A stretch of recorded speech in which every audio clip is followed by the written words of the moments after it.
Melang namaste lo chani ndimade kwane hasta la vista. Wassalamu alaikum. Sanibonani bantu bakwaZulu Natal kamna mtokozo kwamaphisa. Silishap khoma kuhlelo namhlanje silaya beLuthuli Hospital nalapho ke sihambele inhlelo ebezikade zikhona khona la kusesibhedlela esizothola ke information kancane nje ngazo. Kodwa niyazi ke nani ukuthi ke angihambi ngedwa mangisuke ngikulolu hlelo ngihamba naye bantu mahamba buye ngoba mayekade ehambile uphinda buya phinda buya njalo ke mayithola ithuba ngeviki ube lokho ebuyileke ngeviki hayi ke angizuchitha isikhathi ngizothi nje ungqongqosha akasithathe asibingelele. Siyabingelela Ntokozo, sibingelele kubabukeli emakhaya, sibingelele kubalandeli nakubalaleli emakhaya nalabo abasilandela kuma social platforms ethu sithi ithada. Ithada ngizokhumbula ukuthi ke sikhona ngempela kwama social platforms ethu, sikhona ku Twitter, sikhona ku Facebook, sikhona futhi nako Instagram, sikhona nako naloko ku TikTok. Hawu kumnandi lapho kuyadlalwa lapha ungayithathi serious into yakhona. Kodwa thina sidlala sakudlala kwangempela ngoba information izogcina uyitholile ngisho ngakuthiwa ngempela kwenze njani. Kuzothi ngokuhamba kwaso isikhathi sinehambeli zethu ehlukahlona izolokhu ingena nje khona nodadewethu esinayi la uzositshela ukuthi ubani wakabani bese uyabingelela so sesixoxa kahle kodwa mase kufika isikhathi sakho sokuthi sixoxe. Usiphe nje ukuthi ubani wakabani bese uyabingelela. Okay. Ngiyabingelela ohlelweni. Mina nguFaith Zaca. Umatenza ekhaya ngwaseMaritzburg kodwa ngihlala khona la eHillcrest. Ngisebenza le eHerigwala district office. Absolutely. As a training and development coordinator kodwa I am a diabetic educator. So cela kodwa ukuthi ke ngalesikhathi samanje besixoxe nongqongqoshe sazi ngqongqoshe ukuthi indaba kaMpox salokhu iphezulu ikakhulukazi nje ezweni sizwele ke umnyango kaNational umemeze ukuthi kunama cases awu2 amanye atholakale kodwa ke besingafisa ukuthi kusiphe nala isifundazweni ukuthi kwenzakalani ngoMpox. No asibonge Ntokozo uMpox usekhona njengoba siloku sihamba suchaza and siyafisa ukuthi ababukeli nabalaleli emakhaya baqhubeke bagade babe vigilant. Umuntu meqala nje bona ngathi kulama symptoms esiwashoyo kukhona into ayisolayo agijime asondele emtholampilo ngoba ukuthi sisheshe siyithole ama symptoms kuyaye kusize kutheni yalapheka yini noma yelapheki. Abanye abantu o abanye balaba abadlulile emhlabeni bafike isihamba isikhathi eside kakhulu kwisystem. So siyacela abantu bakithi ukuthi bagade. Kukhona labantu Ntokozo abathi noma ibangenile athi hayi ngenzi lutho mina hlale ekhaya hlale nabantu. Siyacela ukuthi kungenzeki lokho ngoba awazi ukuthi ithathelana kangakanani, awuyazi ukuthi le yakho ingahamba ifikephi. Kodwa ke njengoba sasishilo ngeviki elidlule sasinama cases awu8 manje bese sinama cases awu10 njenge province. Kodwa le yes10 icase umuntu waseGoli obevakashile la kwi province ngesikhathi sineinhlelo eziningi lama weekends ebesinawo sineinhlelo eziningi usehambile ke wabuyela ekhaya so okusho ukuthi sesibuyele ku9.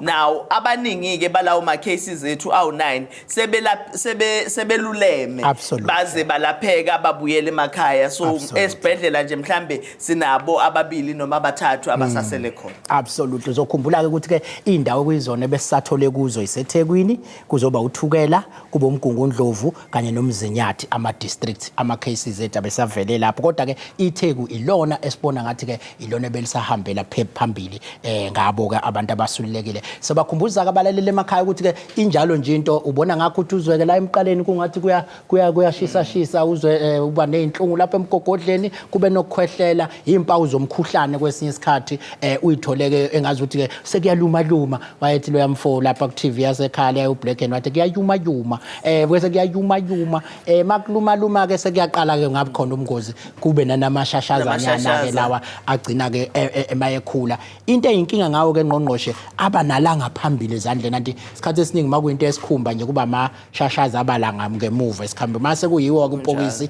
ubona ukuthi azabe khona nala ngaphambili alebe nobomvana ke oluba khona phakathi abe nenalitane ngathi mnyama Ngaphakathi. uyabona konke lokho izinto esifuna ukuthi abantu bakithi bazinake asondele nje iTheku linama numbers amaningi ngempela njengokusho Ntokozo kodwa okungasho ukuthi iMpox isemoyeni eThekwini sizokhumbula ukuthi nangesikhathi seCovid ama numbers abantu bakithi ababe infected babe baningi eThekwini ngenxa yokuthi population noma abantu abahlala eThekwini baningi ukudlula abanye abantu kumanye ama districts province yaKwaZulu Natal okungasho ke kodwa ukuthi kwamanye ama regions ayikho noma kwamanye ama districts ayikho iMpox noma ngabe ukuphi lapho uhleli khona noma uhleli eMkhanya kude noma uhleli kaNongoma noma uhleli eMajuba uma nje uwezwa lama symptoms ekade wachaza Ntokozo kufanele siwathathele phansi kufuna sigijime sisondele eminyango sibe sesikhuluma nanabo abanye kade no WHO bekhuluma nangendlela ke zokusuleleka ngqongqoshe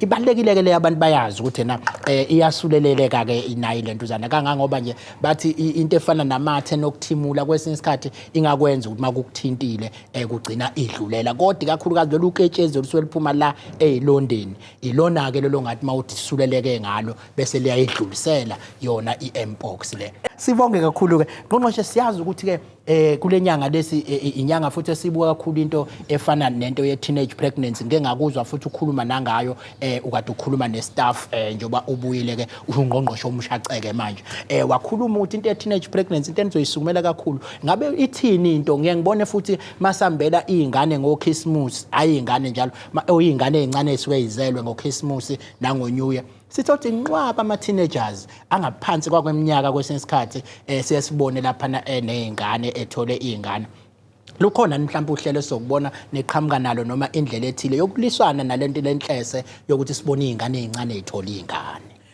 kuyaswarisha kakhulu Ntokozo ukuthi udaba lwe-teenage pregnancy noma ukukhulelwa kwezingane ezisafunda ezisencane ezingakabi ready sikubona kukhula futhi noma kungabe ngathi kuyazanywa kuyavinjwa cha kubonakala ukuthi impela kuyabhebhezeleka uqinisileke njalo ngoDisemba uma sivakashela izingane ezincane ezisanda kuzalwa ezibhedlela nakuChristmas siyo welcome izingane zikaChristmas siyo welcome izingane zoNew Year akuvamile ukuthi size sibuye singamtholanga umama ongaphansi kweminyaka ewu15 okudaba ke olusiphatha kabi kakhulu lokho ngoba kusho ukuthi ngempela ikhona inkinga esinayo uyabona nje eminyakeni emibili emithathu edlule kukhona lapho esasithi ngoNew Year sithole umama abangaphansi ka15 abawu3 nangoChristmas sithola abanye abawu3 uyakubona kuyakutshela lokho ukuthi kusho ukuthi kulezi insuku ezinye sisuke singekho ngazo ezibhedlela basuke bengakanani ngempela omama abancane okubhlungu kakhulu Ntokozo ukuthi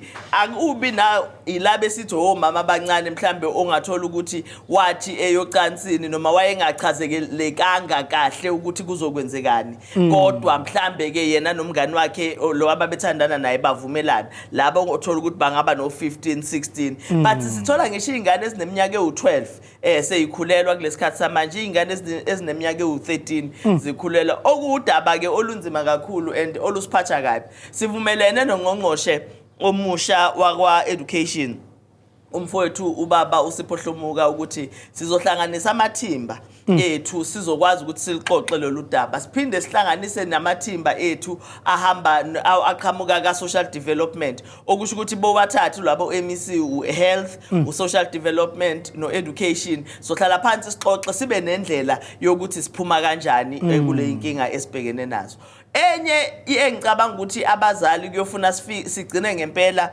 sikhulekile bazalini nabo bavuma ileyo ukuthi singene njengomnyango wezempilo ezikolweni sikwazi ukukhuluma nezingane ngoba phela izingane lezi zinto ezenzekayo zocansi ezinye zenzeka khona ezikolweni izingane ihlangana khona ezikolweni and uma singayikhulumisi kahle izingane zi-understand ukuthi uma ngabe ziyocansini kuzogcina kwenzekeni ingakho sizoloku siqhubeka siba nezingane ezincane ezikhulelwa inkinga Ntokozo ile futhi abazali okufuna bayivume akubona bonke abazali abakwazi ukuhlala phansi baxoxela izingane zabo ngocansi nokuthi kuphephe uma kunjani nokuthi akufanele ungene emshikashikeni wocansi isidingo singakabi khona noma ungakabi ready so akubona bonke abazali abakwazi ukukhuluma lokho akubona futhi bonke abazali abaphiwe olimini ukuthi bazokwazi ukulichaza lolu daba einganeni ngendlela engahlambalazi kodwa ngendlela eyenza ukuthi ingane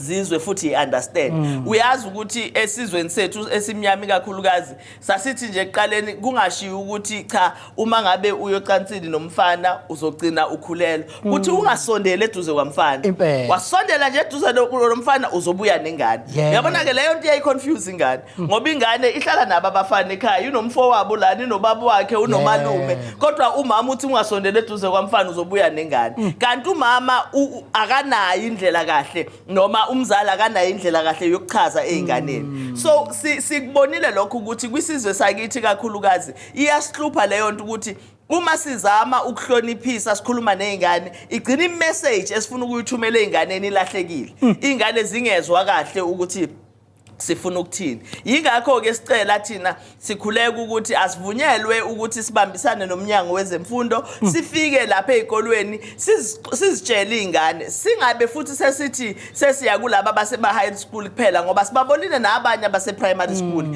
nabo bekhulelwa so uma sibambisana nomnyango wezemfundo siyakwazi ukubuka ukuthi okay ugrade bani esingaqala kuona ngoba ugrade 3 usemncane kakhulu grade 4 mhlawumbe usemncane kakhulu asiqale ku grade 5 kodwa izinto esizoyixoxa lezo so sifisa nje ukuthi abazali bangabi nenkinga uma sikwenza lokho kodwa kukhona enye discussion ekuyofuna sixoxe nabazali nabaholi bomphakathi in its entirety ukuthi uma ngabe nathi njengomnyango wezempilo singena sibambisana nomnyango wezemfundo ukuxoxa nezingane about ukukhulelwa sisencane asivunyelwe phela ukuthi ama condoms nendlela yokuyivikela sikwazi ukuthi sifake esikolweni asikwenzi ke lokho kwamanje because abazali abekho comfortable ngalokho abanye abazali wathi umnyango uzama ukuqala lolu daba kwathi wakusho ukuthi sekuyindlela yoku-encourage noma yokuvumela ingane ukuthi ziqhubeke ziyolala kodwa iqiniso ukuthi izingane zethu uma singekho ziyazenza lezi zinto so yikuphi ke thina njengabazali ukufuna siweye thina njengabazali ukuthi uncamela ukuthi ingane yakho ikwazi ukuthi ithola icondom ifundise ukuthi isetshenziswa kanjani noma uncamela ukuthi ingane ivele ikhulelwe because ibingenayo information asisho ukuthi sizokwenza sithi sizoqala lawo ma discussions kuxoxisane nabazali ukuthi asivumeleke ukuze ibe enye yeindlela zokuvimbela izingane ukuthi zingakhulelwa kona iqiniso ngqongqoshe lithi kumele ngabe umcimbi ophethwe yiba abazali lo ngoba mawusukhumbula kahle nje iqiniso lithi ngqongqoshe izingane ayikhulelwa lapha eklasini isuke ilapha ekhaya ikhulelwa kwenza kodwa kube sivele esikoleni kube ngathi isikole manje sekukhulelwa kuso kodwa ilapha emakhaya vele into so ngiyayithanda ukuthi kuxoxiswane nabo abazali ikibuke eduze into ukuthi ngoba mina ngize ngithi nje kungcono ukuyidelayisa ingane ukuthi ikhulelwe kunokuthi iexpose ekukhulelweni kodwa ingenayo futhi indlela ukuthi ngakuvimba lokho okukhulelwa lokho ngoba nje okokuqala Ntokozo kufuna sikusho sikugcizelele futhi kubazali nabo bonke abantu abasilalela ukuthi into yokuqala esikhulumayo nezingane nabantu abasha ukuthi bayithibe okokuqala nje lokho esikushoyo ukuthi abayithibe lokho esikubiza ngokuthi abstinence abantwana amantombazana ahlale ngentombi abafana ahlale ngensizwa ngoba phela ukuyithiba akusikho kwamantombazana kuphela kodwa ke iqiniso esilaziyo ukuthi akuzona zonke izingane zethu eziyithibile so sekufuna ke manje laba abangayithibile sibavikele ke noma sibatshele sibafundise nendlela yokuyivikela ngoba ikhona indlela yokuyivikela absolutely cha ngiyajabula ngempela ke ngiyathemba umzali osekhaya nabazoyicabanga indlela ngiyayithanda nalo iraise ukuthi ke abazali abayithola indlela yokuxoxa nezingane into enzinyana yona ngiyazi nje mina ekhaya kwakuJet mabefuna ukukhuluma nathi kuthiwa kuvalwa amehlo bese yakhuleka kayi ke uyozwa ke lonke udaba liqhumela emkhulekweni nalana kusephuza kakhulu baba usibanibani uze uthi hayi le ndaba ngathi ingxoxo nje sifuna ukutshela yona ngomkhuleko utshela ukuthi uNkulunkulu baba nalona eseqomile ushiwo la emthandazweni uyibambe emkhulekweni ukuthi awuziyakhala la cha ake ngigijime ngejubane ngelapha na kwi-Facebook page yomnyango ethi KwaZulu-Natal Department of Health bayangena ke bakethi abafisela abenze kahle yabona mawuthi uvakashile esikhungweni sethu afika onesi bakuphatha kahle siyesigqugquzela ukuthi phela ngena ukusho nje obani abakuphathe kahle sinazo ke futhi indlela zalabo basuke bekhala makuthi awuphathekile kahle ungqongqoshe wabeka indlela ezithile zokuthi musukuphuma uzuphumele ngaphandle esibhedlela unganelisekile ekubeni ube unganelisekanga ngaphakathi esibhedlela ake ngiye nangu kundumiso dladla uthi ngike ngaphatheka kahle ngo-2020 e-CJM Hospital bangiphatha kahle engibakhumbulayo unesi Mncube useshezi nabanye kanye noseshabalala angithi yabona-ke ngqongqoshe umuntu uma umphathe kahle even after 4 years after 5 years usakhumbula uthi kwakuyi-2020 kodwa usabakhumbula ngamagama uthi obani abamphatha kahle ngehle ngejubane ngelapha kuzamafuze khuzwayo uthi mina nje ngithi absolutely ngila eMzumbe emahlabathini kwaMadlala ebese kuzoba uSithole noMthandazo uthe Manguzi Hospital kanye ne-NPA babebambisene kahle kakhulu ngami ngo-2018 danko konesi nodokotela bami buka nje 2018 waphatha usakhumbula waphathwa kahle ingakho ke shayila isipikili nakubona abasebenzi sithi siyacela mawuthola ithuba umphathe kahle lo muntu osuke efikile uNomthandazo nomkhuleko ngicela ukuthi ngithi nje enkosi kumsiya ave ephathana kahle ngicela nalona omunye oseyinganeni asihloniphe siyiziguli angakhuluma okay kusho ukuthi lo ngabaphathi kahle lo olapha einganeni ama patients kodwa nje uyamkhumbula umsiya ukuthi uyena obaphatha kahle usuka kumpintshe eduze lokwaloko ngenzi kahle nami sengize ngakufaka ke emoyeni ayisekho into engabe senziwa kodwa nje ilapho nje indaba ngqongqoshe siyathi bekuhlangene khona la esibhedlela esikhulu iAlbert Luthuli njoba sathi umnyango ukazwe lonke nje nawo umnyango esifundazwe nihlale nikhathazekile ukuthi ke kube khona ukuqhubekela phambili lokubambisana ekutheni sibone umnyango wezempilo uya phambili yini le ebenihlangene ngayo namhlanje bangasibeka nje esithombeni Ntokozo uANC njengenhlangano unema policies Absolutely. ukuthi bonke laba abathunyelwe eParliament abathunyelwe ukuthi bayoba ongqongqoshe abasebenze phezukwawo enye ke yama policies kaANC yokuthi kufuna sihlale ngaso sonke isikhathi thina esithunywe ukuthi asisebenze kwisector yakwa health noma eminyangweni wezempilo sibuke indlela zokuthuthukisa ukuletha ama services emphakathini so namhlanje ke uhulumeni kazwelonke osuholwa manje babu udokotela uAaron Mthwaleni bebekhona la namhlanje bezohlangana nabaphathi beibhedlela nama managers onke sinawe ibhedlela nase head office ukuthi ikuphi esingakwenza ukushintsha indlela esiletha ngawo noma esihambisa ngawo ama services emphakathini okusho ukuthi sifuna ukubuka indlela yokushintsha icustomer experience noma ipatient experience yethu yini esingayenza ukuthi ama patients ethu angahlali isikhathi eside queuing yini esingayenza ukuthi ama clinic nezibhedlela zethu sihlale ziclean zonke lezo zinto so besixoxa ke namhlanje izinto esizibonayo ukuthi uma kungalungiswa la kungasiza lokho uma kungalungiswa la kungasiza lokho kodwa into ezothi ihambe iyoba ipolicy kazwelonke uzwelonke ke uhamba ukuxoxa nawo wonke ama provinces ngalolu daba thina siyi provinces 4 akade besivakashela bayothi uma sebeqedile ukukhuluma nabo bonke abantu ebese ke udokotela ungqongqoshe kazwelonke eseya pronounce ukuthi ipolicy yethu isizoshintsha la kodwa izobishintshela ukuthi thina esihamba izibhedlela zakahulumeni sikwazi ukuthi siphatheke kahle sikwazi ukuthi experience yethu ibe ngcono kunale eyiyona namhlanje ngiyambona uhulumeni uyasisebenza kakhulu uyagijima awulali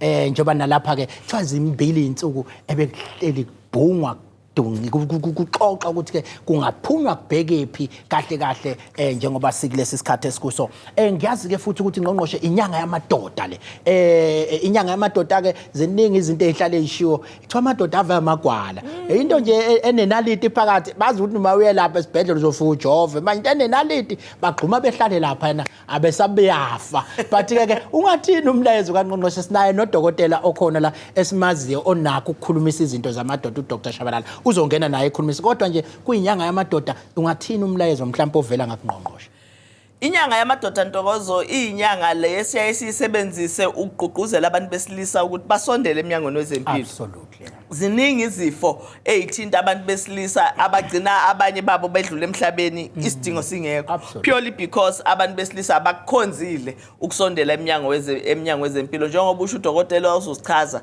zonke lezo zinto now uJuly hayi ukuthi sisuke sithi abantu besilisa beze eminyangweni wezempilo ngoJuly kuphela kodwa isona isikhathi esisisebenzisayo ukugqugquzela sisondele kakhulu kubantu besilisa sifocus ekubona so that bakwazi ukuthi bawathole ama services sinama programs programs zikamaningi esinawo eMnyangweni weZempilo, sinekhosombe lamajita, sinesibaya samadoda, lapho esithi abantu besilisa abahlangane ndawonye ngoba siyakubona Ntokozo ukuthi abantu besilisa abaningi abanye bayaye bakusabe ukuxoxa nabantu besifazane ngezifo ezibaphethe, and uma behleli bebodwa benodokotela besilisa benonesi besilisa bayavuleleka ngoba nezinye zezinto bayakwazi ukuyixoxa ngendlela okuyiyona yona noma ngendlela engambozekile, bayakwazi ukuthi izinto bayibize njengoba zinjalo. Sake saba neprogram yesibaya samadoda eyayiseMoyi River. Uma ukhumbula sasihamba lapha emarenke sixoxa nobaba abasebenzayo. So ngiyababuza obaba ukuthi yini into eyenza ukuthi ngempela abantu besilisa bengakuthanda ukuza eMnyangweni weZempilo ngoba siyayicabanga ukuthi indlela esibamukela ngayo indlela okuyiyona yona. Uyabona nje ikhona into eyahlala kumina yangasuka ubaba wathi kimi inkinga nje yokuqala ukuthi uma ufika eclinic noma ufika esibhedlela especially nakuyiclinic yangakini uyayuthola ukuthi khona intombazane kamakhelwane la noma uthola umama wakamakhelwane ufike uphethwe isifo owazi ukuthi uyadinga ngempela ukuthi ulapheke futhi sekunenkinga kodwa ngenxa yokuthi umuntu okufuna kulaphe ngaleso sikhathi umuntu oyingane kamakhelwane umuntu owumama okade uyikhulisa awusakwazi ke manje uthi ubaba ndodakazi angisakwazi ukuyitshela lengane ukuthi isifo esingibulalayo isiphi sekuvele ngithi enganeni cha ngiphethwe ikhanda mntanami ebesethola amaphilisi ekhanda ayahamba kanti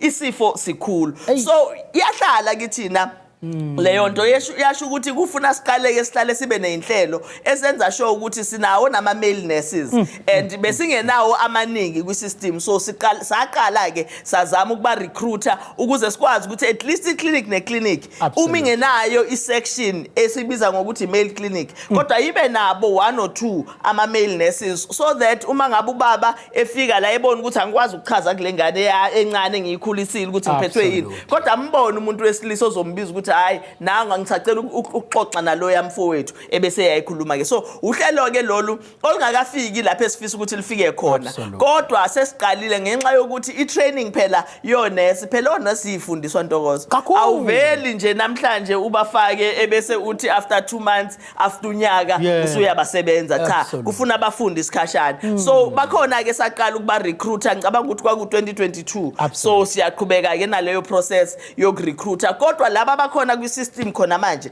siyazama ukuxoxa nabo and abaningi babo bayakujabulela ukuthi sixoxe nabo sikwazi ukuthi sibafake endaweni laba abantu besilisa uma befika bezokwazi ukuthi baxoxe nabo bakhululeke kodwa siyacela ukuthi obaba beze eMnyangweni weZempilo noma ngabe usafike kule clinic engakabi nayo umuntu wesilisa uma ngabe kukhona ubona ukuthi uzoqondana nomuntu oyingane oyikhulisile onamahloni okhuluma naye noma umakhelwane osaba ukukhuluma naye hamba uye kumphathi weclinic ucela ukuthi ngiyafisa ukusizwa kodwa ngiyasaba ukukhuluma nonesi engibhekene naye azokwazi ukuthi akusiyena inkinga nje ukuthi awukhululekile then umphathi weclinic uzokwazi ukuthi akunikeze omunye umuntu fanele abantu bakithi baze badlule emhlabeni isidingo singekho ngikhumbula kahle nami ngasekhaya isibhedlela wawuthi uqhamuka nje wengane kaSibanibani ngane kaSibanibani usuya kulo mama ke uyezwa kunzima lapha nalokho kokucindezele uyakubuza ukuthi uzokwenzani esibhedlela uzokwenzani sakwenzeshana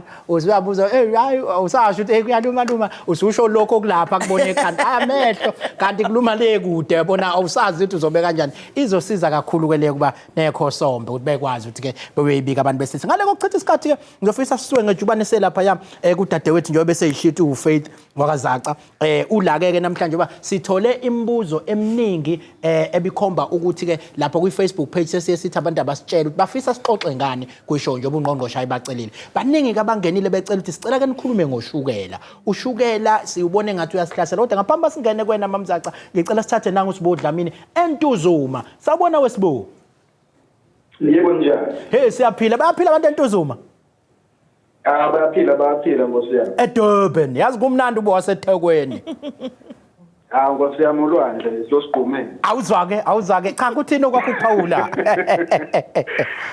bengifisa ukubuza mina ngalesifo lesi i-prostate cancer njalo kwinyanga yamadoda ukuthi mhlambe ukwephe umehluko phakathi kwazo mhlambe izinto engangenza ngisheshe ngibone ukuthi mhlambe manje ngihlaselwa yisona manje siqhathanisa nomhlumo bese isikhathi uyijenza umhlumo mhlambe into ongayilapha ngesintu kandayi No, ngiyajabula ngoba umama uswayifunda kakhulu lento ye-prostate cancer ngathi naye usewudokotela wayo mangembuka nje. Ungathi uzokuphendula ke kodwa ke nginaye futhi nodokotela obhekana nawo ngqo naye uzongena sithi hala mzoda ngqongqoshe nange kuthinta kwezakho ke manje. Ngiyangizwa ukuthi umshini. Angazi umshini owenze njani. Ngibona nje nomuntu eyakhe lento manje uhamba naye. Cha, Ntokozo indaba ye-prostate cancer iyinkinga kakhulu njengoba sithi nasixoxa ngoba sinalo igama lesizulu mhlawumbe odokotela labefika nabo bazosinikeza elinye sibiza ngomshini womuntu wesilisa. Ubona ngani ukuthi sikhona? Ubona ngokuthi uma uthi uyochama kube nzima ukuthi uchame noma umuthi uyachama uchama igazi. Okay. Ubona ukuthi kwesinye isikhathi kuyenzeka futhi noma uthi uyachama kuphume kancane nje kuba amaconsana. Ungasanaki ipain yaba khona ke eventually. So uyabona nje isitho somuntu whether wesilisa or wesifazane asakhelwe ukuthi sibe nepain. Asakhelwe ukuthi kube khona ubhlungu noma okungakanani. The moment kukhona ubhlungwana obuba khona sondela eminyangweni wezempilo ngoba ngempela ezinye in fact prostate cancer iyenye yama cancers akwazi ukulapheka uma ngabe isheshe yatholakala. So uma ngabe ke ulinda isikhathi eside ugcina usuba nayo inkinga. Yingakho sithi abantu besilisa siyayisibacela ukuthi njalo ngonyaka abahambe baye eminyangweni wezempilo bayo test ngoba at least now wenze sure ukuthi every 12 months uya testa uyakwazi ukuthi noma sekungathi kukhona into eqalayo ushe odokotela basheshe bayibone bathola indlela yokuthi bayelaphe. Hayi ke ngiyathemba ukuthi ukuchazela kahle kodwa nodokotela mayengena ke uzosithi nje fahla naye akuphela siyolalela khona la emsakazweni. Yebo ngiyabonga kakhulu. Absolutely. Clear. Wayichaza naye ukabuza komnye uthi sisemsakazweni la isiZulu siyahlupha ba sinegama elilodwa yonke into ekseni uthi sawubona emini sawubona nantambama sawubona. Ukuchama nakho lokho bakusebenzisa indaweni eziningi wabuza komnye nisichazele manje ukukhuluma ngokuchama ukuthi kusuke kuyikuphi. Ngiyathemba ngelilanga ke uyobachazela ngqongqoshe. Kodwa ke namhlanje singenxa isikhathi asiphumeke sigijime selapha yakushukela. Tete wethu busuyishida ubani wenzani eminyangweni ngicela ukuthi ke ukushathi uyini ushukela. Okay. Ngiyanibingelela okwesibili. Absolutely. Isifo sashukela siyisifo ekuthiwa i-chronic disease. Okay. Isifo esikhwantalalayo. Okay. Sihlukene ke ngegaba ke isifo sashukela. Kukhona lokho ekuthiwa utype 1. Okay. Okwenzeka kakhulukazi kubantwana abazalwayo kwesinye isikhathi ezikoleni but ziningi kakhulu izingane zo type 1. Kuyenzeka ke futhi nasabantu abadala batholakala ukuthi at a later stage umuntu type 1. Okay. Bese kuba khona ke lese sithi ke type 2. Kutholakala ukuthi ngokwecwaningo ke abantu about 90% ezweni jikelele batholakala ukuthi bano type 2 more than type 1. Bese kuba khona ke onye type ekuthiwa type 3 la utholakala ukuthi umuntu utholakale kade ekhulelwe. Okay. Omunye ke udokotela wathi hayi ke sekuphelile. Kuthiwa labo futhi bayingozi kakhulu ngoba ngalesi sikhathi ekhulelwe umama ama hormones asuke ephezulu uvela ushukela bese yabeletha bese kuyaphela. Kuyinkinga kakhulu ngoba egcineni bayabuya ke labo bantu at a later stage sebe type 2. Okay. Bese kuba khona ke abanye ke abatholakala ngenxa yokuthi badla amaphilisi thizeni njengo Cushing syndrome namanye amaphilisi thizeni okuyiwona limaza lapha kakhulu kwi pancreas lokho okuthiwa isizulu ulwa ubende ngaphakathi kumuntu. Then ke kusuke kwenze njani ke umuntu mangabe etholakala ukuthi uno type 1? Thiwa ke inkinga ku type 1 awakatholakala ngoba manje into ezenzakalelayo it's a genetic makeup. Bese kuthi ke la ku type 2 inkinga yakhona ke itholakala ukuthi ingenxa yofuzo ekhaya kuyenze ukuthi ukhona umuntu okade nesifo sashukela noma ubaba noma umzali noma mina ubaba noma ugogo noma omunye wemndeni. Bese kuthi ke indlela futhi esidla ngayo nangendlela esingazi voca ngayo. ilozo zinto ke. Absolutely. Bese kuthi ke kwabanyeka abantu angifuni ukuthi ngithi abesilisa ngoba nabesifazane nabo sebeyayishaya ezamponjwana. Utshwala nabo buyatholakala uthola ukuthi umuntu umkhuluma naye ekhaya akekho umuntu owakoba nesifo sashukela kodwa uno type 2. Kanti ingenxa yophuzo oludakayo njengamawayini. Labuya lolu phuzo. Yebo no whisky nawo ngoba bathi kune alcohol ngaphakathi. Hey, na last week obefikile ugadle kuyi whisky le engathi nilwa ne whisky sizodlani ngale weekend mase nilwa kangaka. Ubonakala ngani ke umuntu onezimpawu zashukela? Ngiye ngithi ke mina ngoba ngifundisa amanesi. Yebo. Ukuthi if sibabuza abantu sithi uphuza njalo yini? Uchama njalo yini?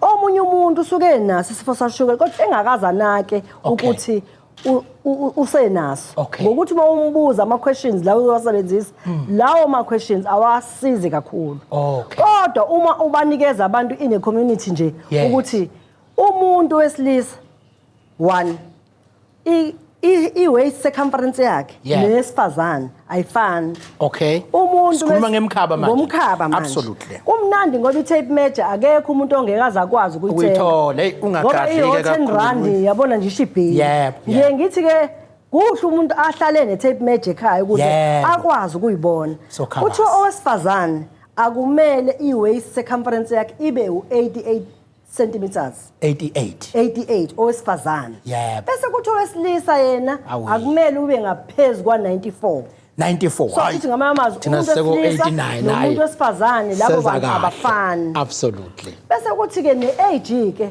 uthola ukuthi mhlawumbe 40 and above kodwa ke kuthiwa ngokocwaningo ke sebeyatholakala ke abangaphansi kwa 40 ngenxa yokuthi kuthiwa bona ke oada Moody's ngoba bangaphansi kwa 40 years uthi ingenxa yokudla ingenxa yokuthi abantwana sibanikeza kakhulu bahlale kuma TV bangakwazi ukuyivocavoca yes bese kuthi ke i-age from 40 years and above nje most of the time kuyabonakala nakhona nangaphezulu bese kuyashiwo ke kuthiwa buka ukuthi ngosuku noma esontweni uzivocavoca kangaki ngaphandle ukuthi uzufika eclinic bazokubuza amanesi ngoba inkinga la kwesifeni sashukela kuthiwa u10 years uba naso isifo sashukela kodwa ungazi yingakho sithi thina kungcono ukuthi abantu abakwazi ukuzibonela ekhaya bengakaze bafike esibhedlela ngoba kuthiwa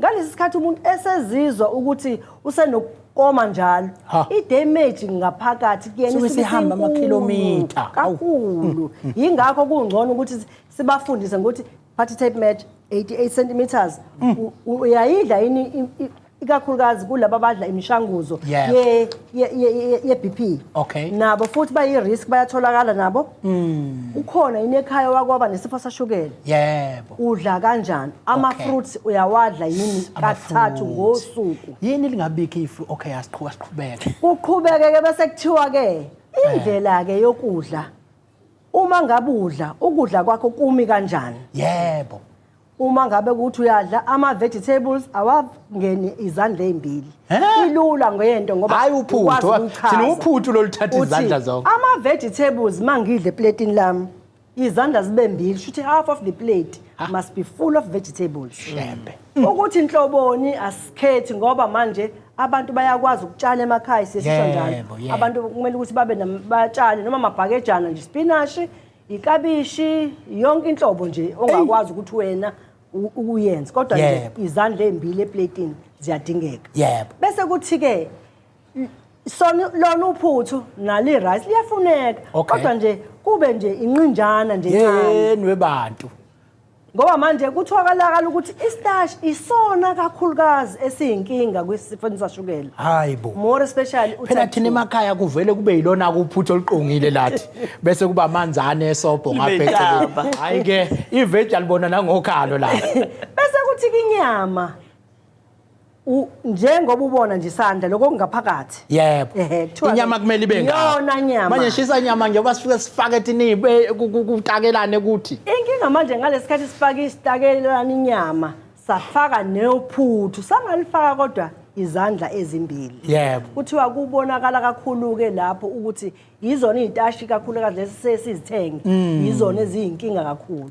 Ngoba ngalesi sikhathi sidla ukudla sifike sikudla ukudla kugayeke kodwa ungabe sekugayekile ukudla kuyahamba kuye khona lapho bendeni. Okay. Kwi pancreas. Kwi pancreas kune hormone ekuthiwa insulin evela ikhiqizeke ukuze ikwazi ukuthi lokudla sekugayekile isebenze njengokhiye ukuthi izodlulisa uye kuma cells. Kodwa manje ngenxa yokuthi i-insulin ayisebenzi kahle ngenxa yokuthi indlela esidla ngayo akwenzeki lokho. Lokhiya usekho. Lokhiya usekho. Washaya inamandla. Wayiphuca ukhiye. Hey musana uyiphuca ukhiye vuka niyojima ekseni. Kodwa inkinga ubungazi ukuthi uyaziphuca ukhiye. Yebo. Bese kuthi lokudla kokuyistasho sekugayekileke sekuhambeke manje kuhamba umzimba wonke. Kuyantanga. Akusadlulanga Untantula. Usihamba nawe mawuqhama ngathi qhamuka inyoka uthi hey baba manje bekuzokusiza ukuthi kuzodlula kuma cells bese uthola umdlandla namanje. Yebo. Sekuyahamba ke manje uhamba kufaka yonke indawo. Siye sithi mase sichaza ke sisuke ekhanda umuntu memile kwi brain kune damage enkulu eyenziwe yilo shukela. Ngoba manje ngiye ngithi mangichaza kufana nokuthi nje mhlambe ibhakede loju walichitha phansi ngeke ukwazi ukudlula ngoba manje lihambe linxafaza yonke indawo limbi ngoba manje lifuna ama nerve endings lapha engqondweni sekugxavazekile yingakho uthola ukuthi umuntu usenokudideka usenokuquleka usenokungaboni kahle ukuthi kwenzekeni.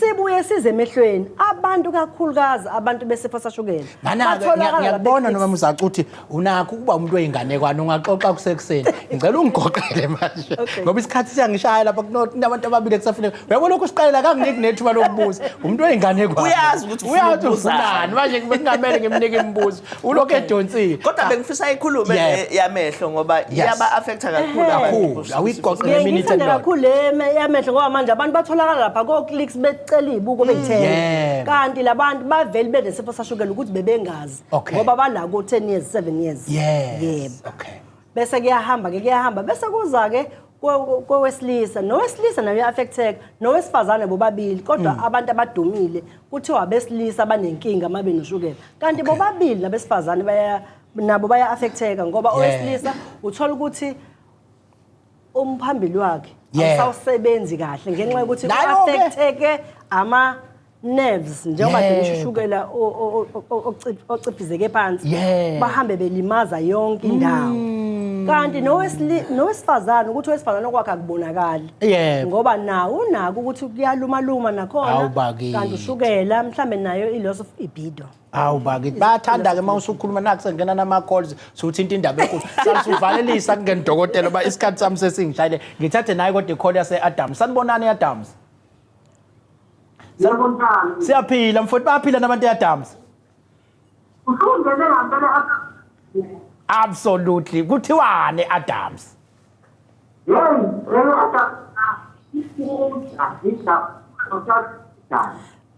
ayifuna bagibele phezulu kweche Adams Adams ngathi ulayina ugibele stairs kuthiwa yitezi lapha gibele stairs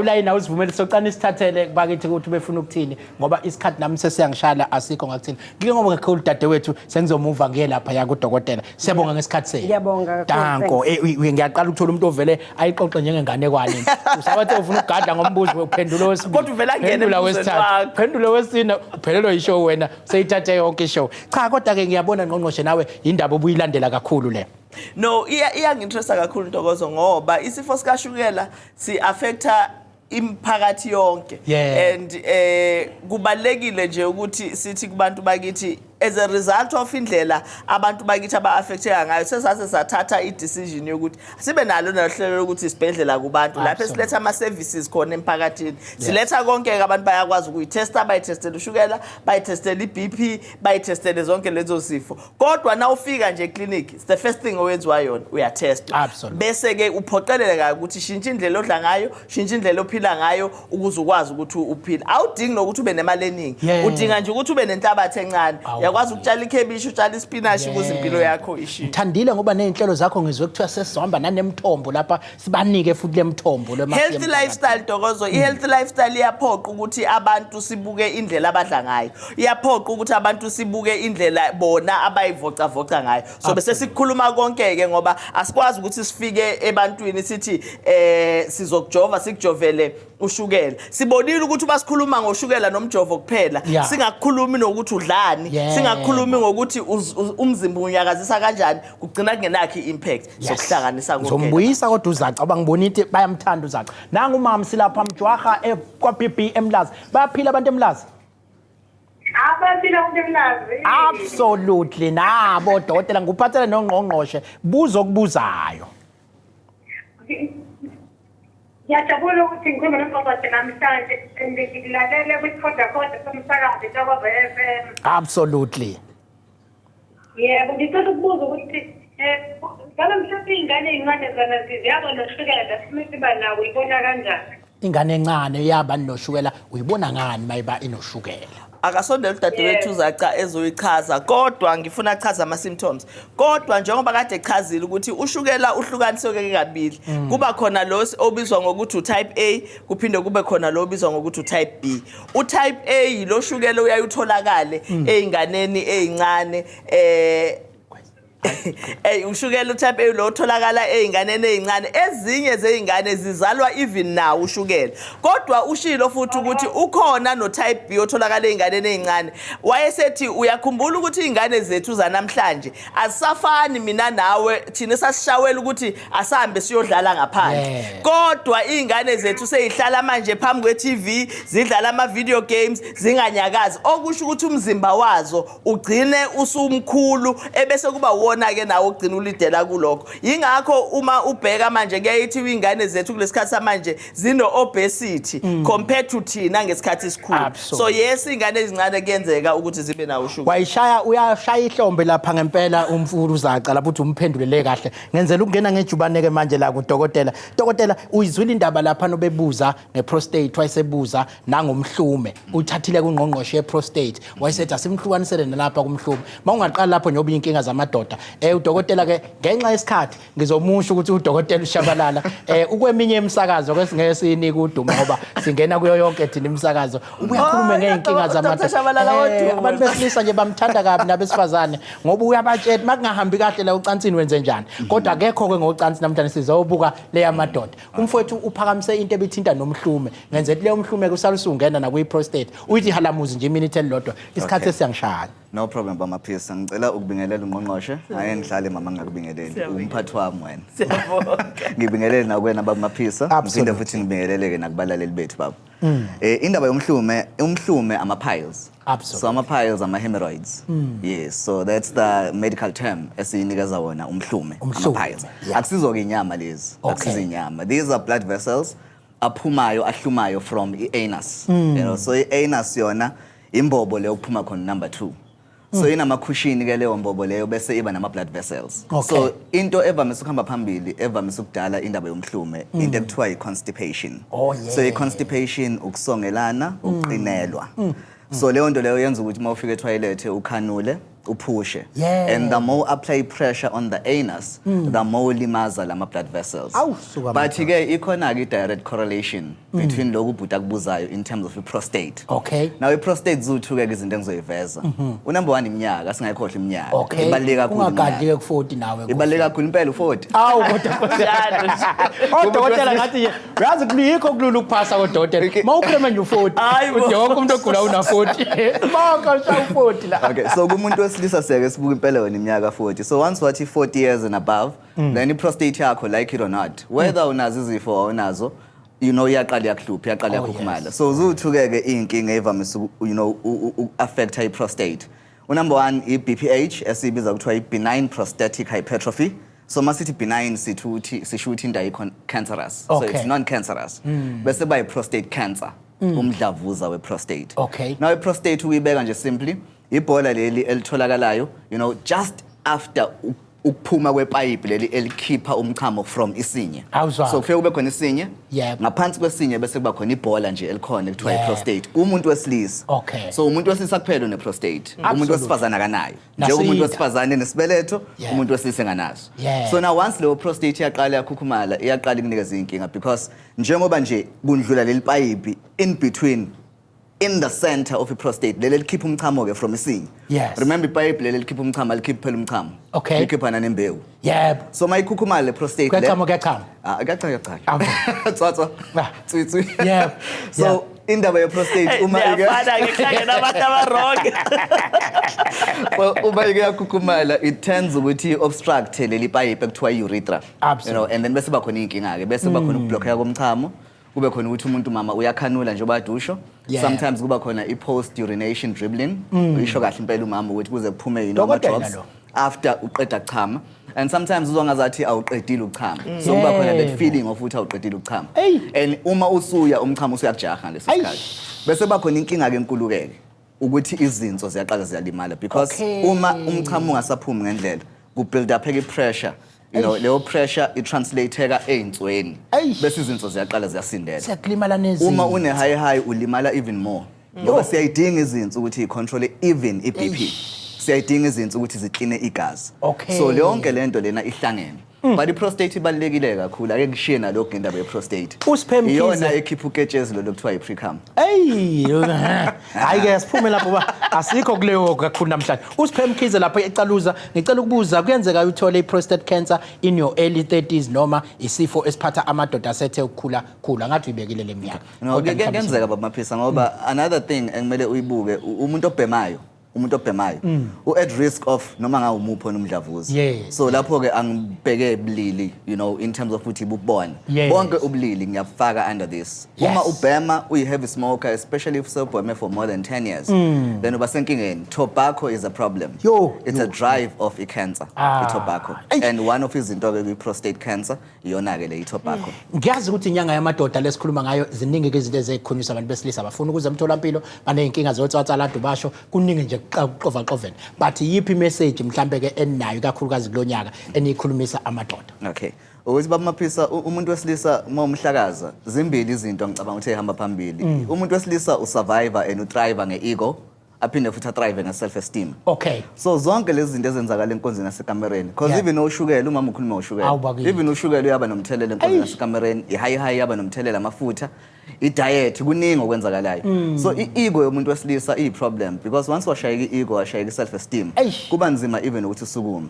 It's not only ukuthi abafuni you know ukuphumela obala. It's the stigma behind it. Imagine bamaphisa uyashesha ukufika kuvuthondaba umuntu othandana naye ukubiza ngeqhude. You know induku ayiqini umuntu othandana naye lapho insizwa uzamile wamnika 3 minutes umuntu wamnika 3 minutes umuntu ngokwakho ngemude ke kodwa akusena kude ay so inkinga le iyasilimaza leyo abantu besilisa 2 minutes 3 minutes athi umuntu uyikude izothiwa lento nkosi yakho. So i-psychology yomuntu wesilisa babaphisa ihluke kakhulu kunomuntu wesifazane and ithinteka kalula because umuntu wesilisa akakhala uyagodla. So i-message yami today asiyiqede lento yokuthi abantu besilisa bakhala asiyiqede lento yokuthi abantu besilisa bafela ngaphakathi. Indoda iyabhodla inyembezi zendoda ukubhodla. So mawunenkinga isukumele inkinga yakho ngoba kubaleke ngane kumuntu wesilisa ngiyazi ukuthi usukubekile ukuchaza nanakho ukuthi ngenxa ama-ego nanani sigcina sisaba ukuza ngisho emtholampilo washaca nongqongqoshe kwayithinta but kubaleke ngani sihlale sizazi sabantu besilisa. Kubaleke kakhulu bamaphisa ngoba lezi zifo lezi ayiqali nje mawusukhulile kuphela ziqala kwiminyaka ka-18 from the age of 18 ziyaqala inkinga. Inkinga ukuthi ke ucwaningo sengilwenzile majority of abantu bapresenta around the age of 37. So i-message ithi the earlier usukuma the better the outcome. And the better for mina as udokotela ukuthi ngikwazi inkinga you know ukuyibuyisela emumva ngoba mase uhambe kakhulu umonakalo kuba khona a lot of problems masizama ukwelapha sizama ukuhlehlisa inkinga.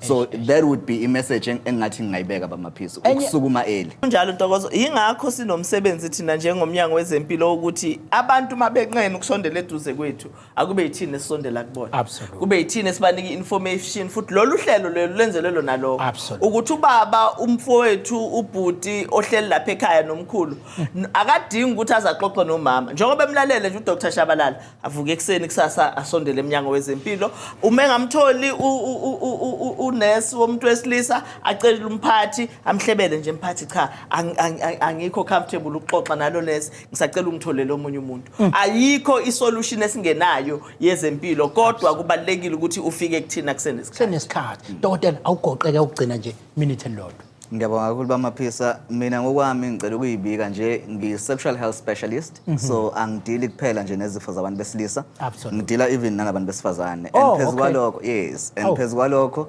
ngiyi-family practitioner so lezi zifo okukhulunywa ngazo oshukela diabetes hypertension izifo engidila nazo isikhathi esiningi so ngiyatholakala ngikhona la eThekwini ngizinzela eThekwini ngiyasebenzisana impela nomnyango wezempilo njengoba nje ngikhona namhlanje and ke ngiphinde futhi ngiyimeleke so abantu abalidinga usizo ngiyatholakala nje kalula ikhona futhi sinawupha nethuthi ukhipha inamba ke kusho ukuthi ikhona impela number kodwa uzokhokha ke mawuphuma la akayikhipha imali angithi abantu badinga usizo khipha inombolo mfowethu inamba yokucinga ngitholakala kuyona zu2 khona le ka 063-847-0511 ngizoyiphinda 063-847-0511 bese yase office ke directly ke yona u031-065 0226 031 065 0226 Dokotela ke lo umukeleni umfoko acela uNdosi Ndosi siyakwemukela awushethe ubani okabani wenzani la eminyangweni Dr. Samukelani icele Department of Psychiatry ePixley kaSeme kwaMashu Yes njengoba besishilo ngqongqosho ukuthi abantu bayangena ku Facebook page babuzile kabanye ngeamnesia bathi yini iamnesia bayafisa ukwazi into eyenzani kuleli thuba ke sisele namaminisha ambalwa ngizocela nje ukuthi unpackele ukuthi iyini amnesia siyibona kanjani Right so ngiyabonga kakhulu mamngqongqoshe iamnesia isifo sokukhohlwa mangabe kanjalo is memory loss so kuyenzeka ukuthi umuntu ayithole ukuthi memory yakhe asasebenze kahle usenokukhohlwa so kuyenzeka ukuthi so partial amnesia omunye is total amnesia partial chaza ukuthi kusho ukuthi kunezinto izimo zempilo igaba zempilo ayikhohlwayo makuthiwa total kusho ukhohlwa yikona konke mase kuthiwa khona i-retrograde amnesia okusho ukuthi isikhathi before lento eyenze ukuthi ube neamnesia yenzeke from leso sikhathi leso uhlehla awusakhumbuli lutho mase kuthiwa okunye is anterograde amnesia kusho ukuthi from the time of incident yalento edala ukuthi ube neamnesia yenzeke after this awukhumbuli lutho for example umuntu mhlawumbe ebe car accident before car accident asangikhumbula lutho kwenzakalani omunye ngasayibona ngisho ingane zakhe so umbona kanjani umuntu oneamnesia umuntu oneamnesia into yokuqala yenzakalayo is memory loss olahlekelwa ukukhumbula okuthize bese omunye kuthiwa is a difficulty acquiring new memories and new skills izinto nje ezimbalwa nezilula umuntu akafundiseka zona ukuthi sekunzima ukuthi azibamba kwazi ukuzenza omunye abe ne confusion and disorientation uyabona uma mhlambe omunye ekhaya mhlambe ekhaya athi umkhulu akasazi ukuthi ukuphi uvela ngene nje ekitchen amaqalazo sesedidekile is confusion kuze kube worse kwesinye isikhathi konke kuthiwa i-identity confusion abe amnesia ukuthi azikhohlwe yena uqobo aloku izibuza ukuthi ngubani nje hayi umkhulu ubheke izizwe impilo yakhe akasazi azi nokuthi ukuphi uba yena uyabona abe nemibuzo eminingi ayibuza umbuzo uzophinda umbuze wona kaningi uthona yini kwenze njani kanti usahlulwa ukukhumbula ukuthi umbuzeni nalento umbuzo futhi akasayitholi kahle ukuthi umbuzeni uyabona isimo esinjalo it causes emotional and psychological distress so that's another thing esiyibona unana gama lapha kwi Facebook page yomnyango uthi ngokuhlala ngwamaphumulo ngicela ukubuza ukuthi uma uke waba nesigameko esimbi esake sakwehlela kwasengathi unokudideka ngokukhohlwa yini engayenza ukuthi ngibuyise umqondo ngikwazi ukukhumbula kahle ngesehlo yes so kukabili ke lapho uma kunesigameko either isigameko physical trauma or psychological trauma so now sesingena kwi-PTSD post traumatic stress disorder mhlawumbe unesigameko esimbi ulimalile ushayiwe mhlawumbe you were raped or anything like that ekuhlukumeza ngokomqondo so lokho mawufika kuthina the first thing we do we have to grade ukuthi ukuphi kuma scales ethu we severity of your disease nayo amnesia it's part of that ngoba one of the causes of amnesia is psychological trauma as well so when you come come and see us, sinama-tools esiwenzayo ukuthi sik-assess ukuthi how severe and how bad are you and what type of treatment you're going to need. Okay. So the first thing nje udade usefuna yenze ukuthi a-present emtholampilo bese eba honest, asitshele yonke into in detailed ukuthi kwenzakalani. Noma kwesisikhathi kuba nzima ukuthi ama-patient avuleleke yonke into because naku ukukhumbula izehlo nezigameko ezenzekile kuyahlukumeza kwabona. Uyabona sekudinga ngithina-ke uma ufika uzongibona ngibe nesineke sokumhemlisha kahle lo muntu loyo si-unpack inkinga yakhe bit by bit. Udokotela mabefika la bonke babala u-40 years ukuthi nje cha inkinga iqala ku-40. Nina-ke ngifuna ukuthi manifunda nibhekaphi iqalaphi le nkinga ye-amnesia ngokweminyaka? Generally depending on what caused the amnesia. If it's trauma, it can happen at any age. But if it's non-traumatic amnesia, it can start usually around 60, 65 kuyale phezulu. Kodwa even before that kuyenzeka isikhathi ukhula uye ngokuya ubona ukuthi hayi sekuyonaqala ukonakala. But kwesinye isikhathi kunezinye izinto ezikhoza amnesia like strokes, cancers of the mind, tumors, toxins, medication, stress, and other neurocognitive problems like ama-dementia kanje. Waqala umuntu abe ney'nkinga. Kusho ukuthi uma ngeyona i-trauma kungenzeka kunoma isiphi isigaba sempilo umuntu akusona. Last week besinodokotela osi-unpackele kahle indaba ye-dementia. Manje wena ukhuluma nge-amnesia. Ngeza kunojiya konke kodwa. Umehluko-ke wena manihlukanisa niyentini ngoba manje ufaka ukukhohlwa naye wakhuluma kakhulu ngokukhohlwa. Kodwa ngiyanibona ukuthi nise-Asia nonke. Ithini into? So into yokuqala i-amnesia umhluko wayo ukuthi it's just touches a memory kuphela. But i-dementia it has other many components of neurocognition. Ungikhumbule ngesizulu lapha mfowethu. Angithi ngitshela ugogo lapha ekhaya. Manje ngiyabona uyasabalala isifundiswe impela. I-amnesia ukukhohlwa. It's one part. Mase sithi-dementia kunama-parts amaningi emqondweni athintakalayo. Number 2 i-amnesia kuyenzeka ukuthi ihlehliseke i-treateke. Depende ukuthi yini eyikhozile. Mase ukuthi i-dementia yona ayi-treateke kunalokho engakuya iba worse isikhathi sihamba. Nokuthi i-amnesia i-memory kusho uyakhohlwa. 2 futhi enye component i-language nendlela yokukhuluma. 3 critical thinking nokuxazulula izimo zempilo generally. 4 problem solving skills ne-judgment yomuntu iyaphazamiseka. Umuntu ukahlulwe ngisho ukuthi mangiphuma endlini ngingena emotweni funa ngivula isicapha ngihlale phansi ngikhuphule iwindi ngifase ibhande. Yabo manje ukuthi is critical thinking, problem solving skills, yabona memory sekuhlangene konke la. Usekhohliwe ukuthi kulandelana kanjani. Sekhohlwe ukulandelana kwezinto zempilo practically. Ngikhumbuza nje insizwa yayithi mayifika emotweni sipake ekhaya icishe simayifaka ibhande. Uyabona there is now neurocognitive disorder, dementia again. It's not just memory. It's critical thinking. Sengena manje no skills, no motor skills. Akhohle nokuthi ucisha ifoni kwenziwa kanjani. Asingixhumeleni la kwi-chat akasazi.